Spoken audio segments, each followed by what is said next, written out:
My granddaughter slapped me across the face at my 70th birthday dinner and screamed that I was nothing but a burden who should have died years ago.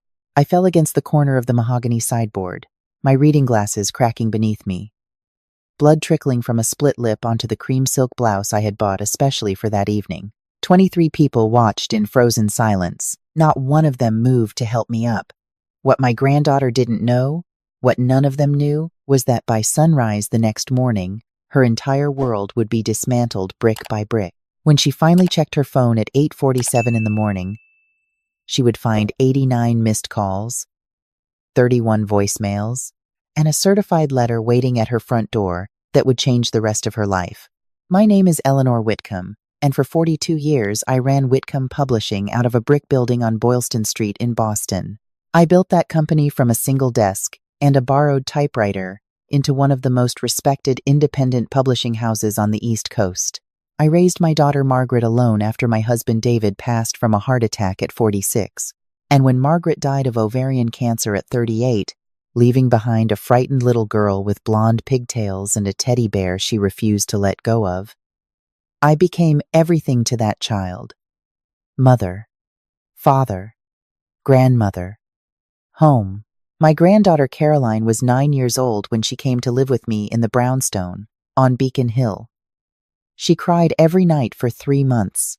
I would sit on the edge of her canopy bed and read her chapters from Anne of Green Gables until her breathing slowed and the tears dried on her pink cheeks. I paid for her private school at Windsor.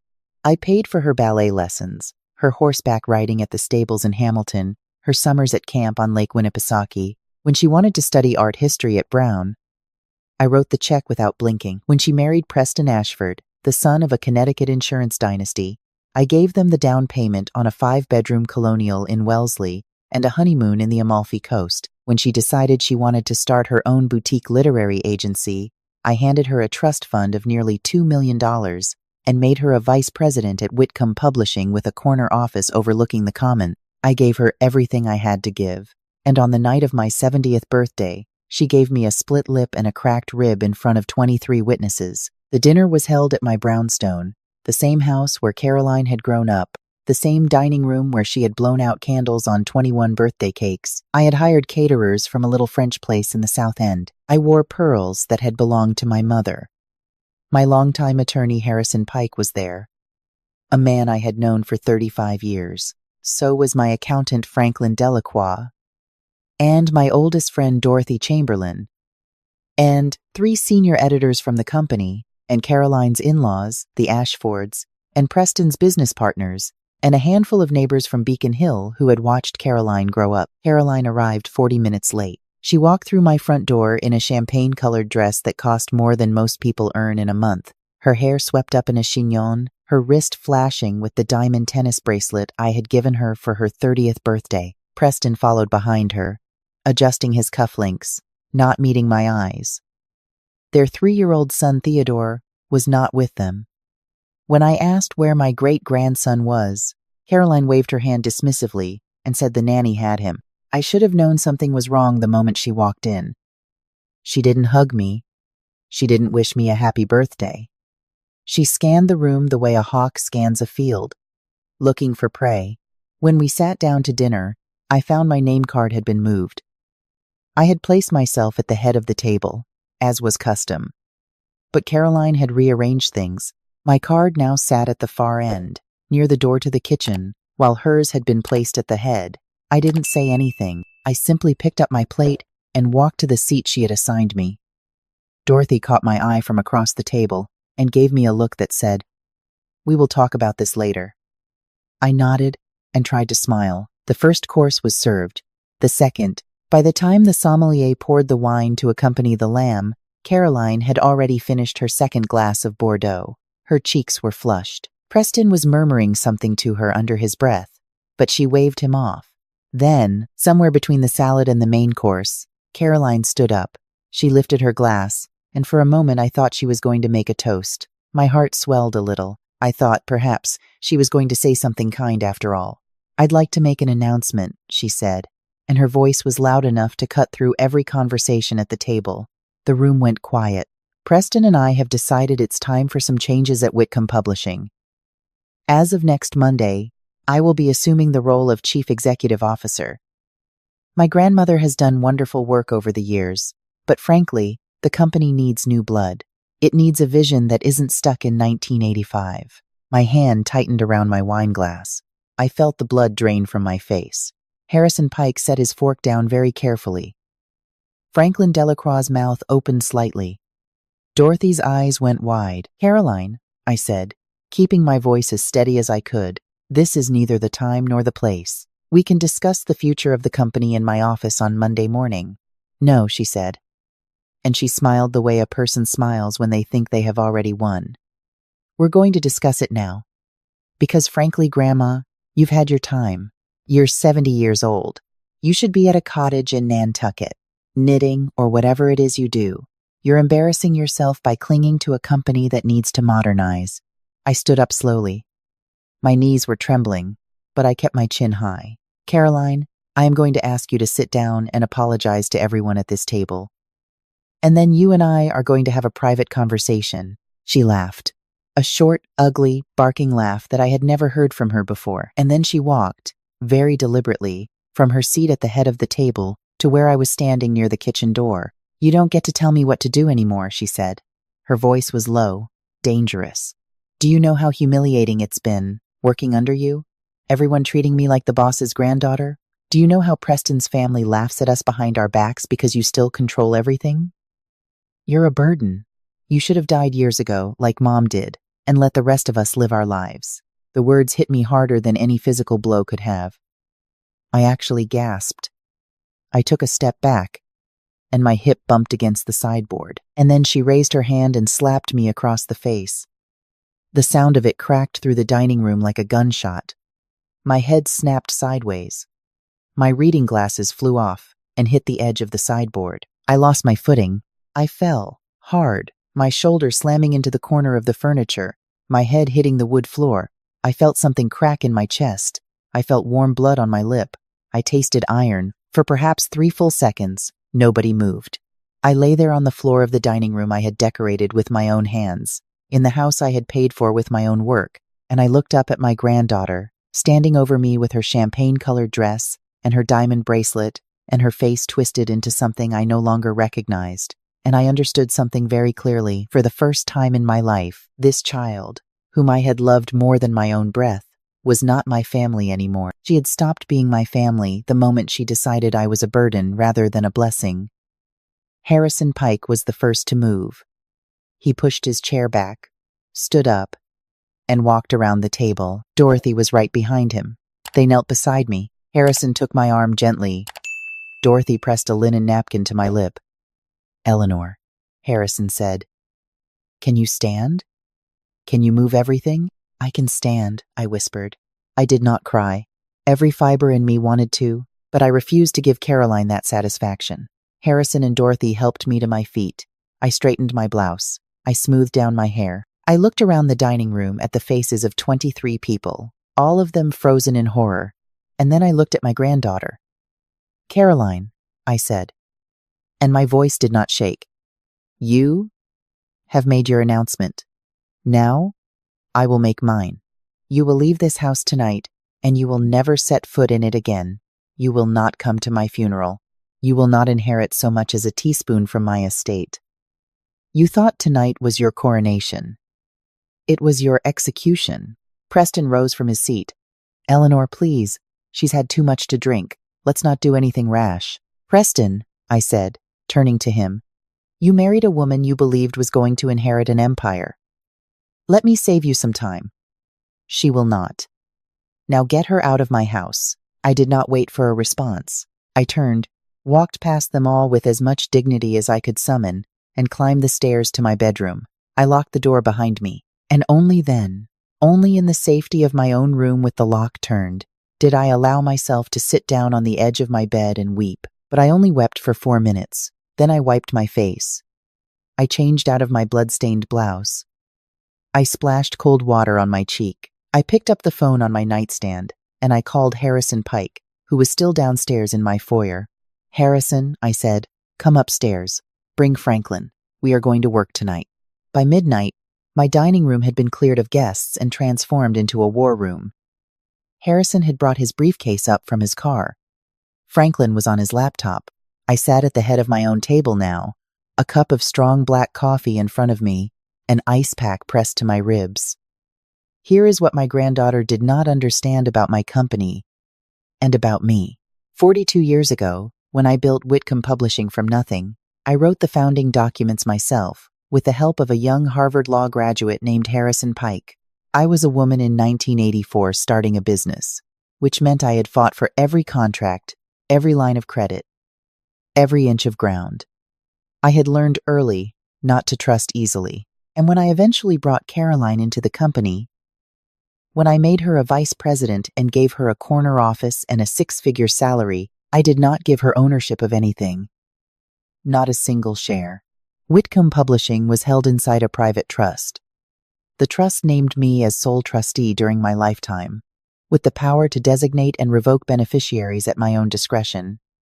In writing, at any time, Caroline had been listed as the sole secondary beneficiary. She would have inherited everything: the company, the brownstone, the Nantucket cottage, the art collection, the investment portfolio, everything my life had built. She had signed an employment contract 5 years earlier that I had personally reviewed.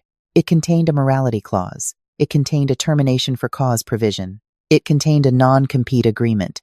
It contained a clause voiding any severance in the event of assault, threat, or public conduct damaging to the company's reputation. Her trust fund, the $2 million I had given her, had been structured as an irrevocable disbursement with one critical exception. If she were ever convicted of a crime against me, or if I filed a sworn affidavit of elder abuse, the trust would collapse back into my estate. Franklin had drafted that clause 15 years ago, when I had first sensed, very faintly, that Caroline was growing entitled. The down payment on the house in Wellesley had been structured as a loan, callable at my discretion. Preston had signed the note. So had Caroline. The 23 people in my dining room had included my attorney, my accountant, and my oldest friend, all of whom had witnessed the assault. Dorothy had been filming on her phone, capturing Caroline's video birthday toast for the family album. She had captured the entire incident. I did not need to file criminal charges to dismantle Caroline's life. I only needed to lift a pen. By 2 a.m, Harrison had drafted the termination letter. By 3, Franklin had contacted our banking partners and frozen access to Caroline's company credit cards and corporate accounts. By 4, he had drafted the demand letter for the immediate repayment of the Wellesley house loan, a sum of $680,000. By 5, I had signed the sworn affidavit collapsing the trust fund. By 6, Harrison had drafted the new beneficiary designation naming 3 charities, 2 of my senior editors, and my great-grandson Theodore, with Theodore's share placed in a protected trust administered by Harrison until Theodore's 25th birthday, fully shielded from Caroline's influence. At 7:30 a.m, I walked out my front door and personally handed a sealed envelope to a bonded courier. The envelope was addressed to Caroline at the Colonial in Wellesley.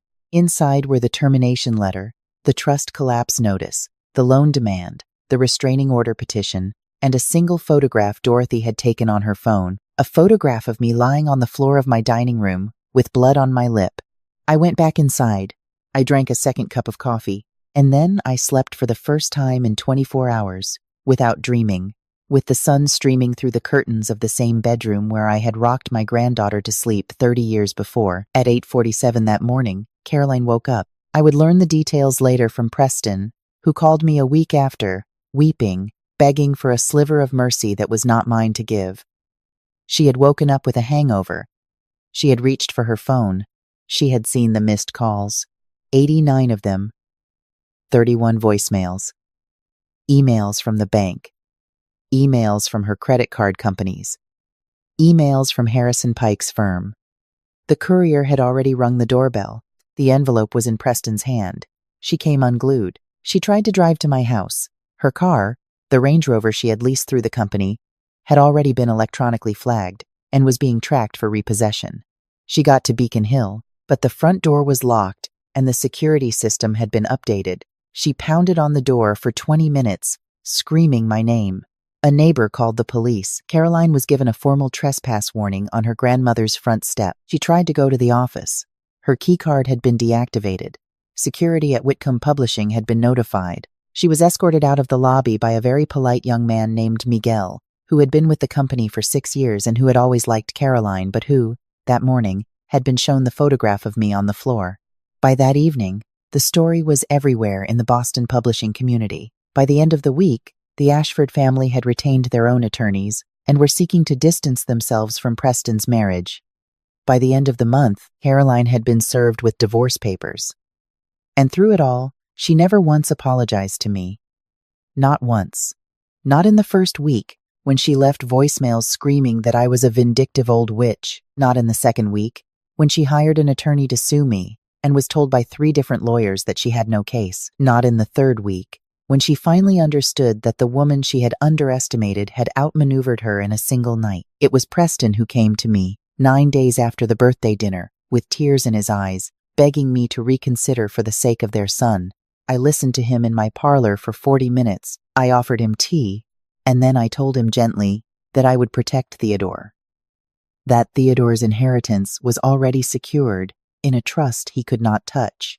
That I would pay for Theodore's education, his health care, and a modest allowance until he was old enough to make his own choices. But that Caroline was no longer my granddaughter in any meaningful sense, and no amount of pleading would change that. Preston wept. I offered him a handkerchief.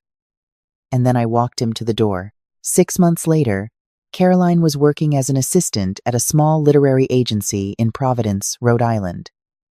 Not a vice president, not an executive, an assistant, making coffee, answering phones, filing manuscripts. The job paid $34,000 a year. She lived in a 1-bedroom walk-up apartment above a sandwich shop. She rode a bicycle to work because she could no longer afford a car. The Wellesley house had been sold to cover the loan. Preston had custody of Theodore 4 days a week. I know all of this because I had Harrison keep tabs on her. Not out of vindictiveness, out of responsibility. I wanted to know if she ever truly changed. And slowly, over the course of that year, something did shift. Preston told me, one afternoon in my parlor, that Caroline had begun attending therapy twice a week, that she had joined a support group for people with alcohol dependency, that she had stopped drinking entirely, that she had taken Theodore to the park every weekend without fail, even when it was raining, that she had started reading to him from Anne of Green Gables at bedtime, the same book I had once read to her. I did not respond to any of this. I simply listened. And then, on a cold morning in February, 14 months after my 70th birthday, a letter arrived at my brownstone. It was handwritten on plain white stationery.